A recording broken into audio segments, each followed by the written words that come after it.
lần cuối cùng đội tuyển Hàn Quốc vô địch ASEAN Cup đã cách nay 59 năm, năm 1960. Thực ra, Hàn Quốc là nhà vô địch ở 2 kỳ ASEAN Cup đầu tiên trong lịch sử của giải đấu này. Nhưng sau đấy, suốt 4 lần lọt vào chung kết, họ đều là bại tướng và phải ngậm ngùi về nhì. Kỳ ASEAN Cup gần nhất, năm 2015, thêm lần nữa đội bóng xứ Sở Kim Chi lại lọt vào chung kết và lại chịu thất bại, để rồi nhìn Australia bước lên bục vinh quang sau 120 nghẹt thở. Với người Hàn Quốc, giấc mơ vô địch ASEAN Cup thật gần gũi, nhưng cũng thật xa vời. Trước giải đấu ASEAN Cup 4 năm về trước, vào năm 2014, Liên đoàn bóng đá Hàn Quốc đã có một động thái khiến rất nhiều người hâm mộ ngạc nhiên. Họ cho đúc 23 tấm huy chương vàng ASEAN Cup. Lý do nào khiến Liên đoàn bóng đá quốc gia này lại làm công việc mà đáng ra phải là của AFC, tổ chức đáng ra phải làm việc này? Mọi chuyện bắt đầu từ sau chức vô địch ASEAN Cup của đội tuyển Hàn Quốc năm 1960. Ngay sau chức vô địch năm ấy, toàn bộ 23 tuyển thủ quốc gia nước này đồng loạt trả lại tấm huy chương vàng đã nhận cho liên đoàn. Lý do là bởi chỉ ít ngày sau khi được trao, những tấm huy chương mạ vàng rực rỡ ấy bị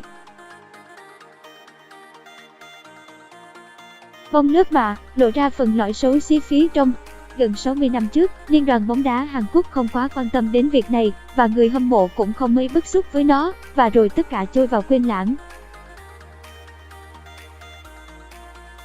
Cho đến năm 2014, khi Hàn Quốc không thể đăng quang ở giải đấu này thêm lần nữa, và qua tiết lộ của một số các tuyển thủ lên ngôi vô địch hơn 50 năm về trước, người Hàn Quốc mới giật mình, và rất nhiều người tin vào lời nguyền rằng bởi sự kiện những chiếc huy chương vàng ngày nào bị bong vàng, mà bóng đá Hàn Quốc không thể thêm lần có vàng ở đấu trường này. Sau khi cân nhắc, Liên đoàn bóng đá Hàn Quốc quyết định đúc lại 23 tấm huy chương vàng ngày nào và trao lại cho các tuyển thủ năm xưa như một cách giải lời nguyền kéo dài suốt hơn 50 ấy. Nhưng rốt cuộc, những tấm huy chương ấy cũng không đến được tay của các tuyển thủ năm nào hoặc gia đình họ.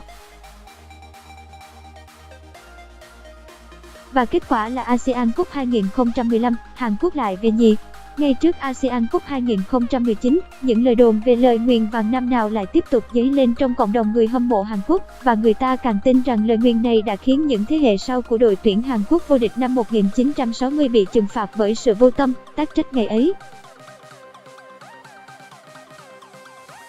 Hôm nay, mùng 4 tháng 1, Liên đoàn bóng đá Hàn Quốc đã trao 3 tấm huy chương vàng được đúc lại vào năm 2014 cho gia quyến 3 cố tuyển thủ cho Jung, Min, cho Hong, Bok và cho Eun, Ok, trong nỗ lực giải lời nguyền nặng nề nhất của bóng đá Hàn Quốc này.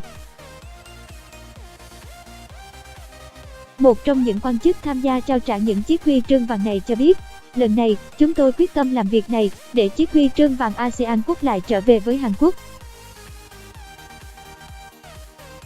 Chúng tôi phải giao nó tận tay đến gia đình các tuyển thủ.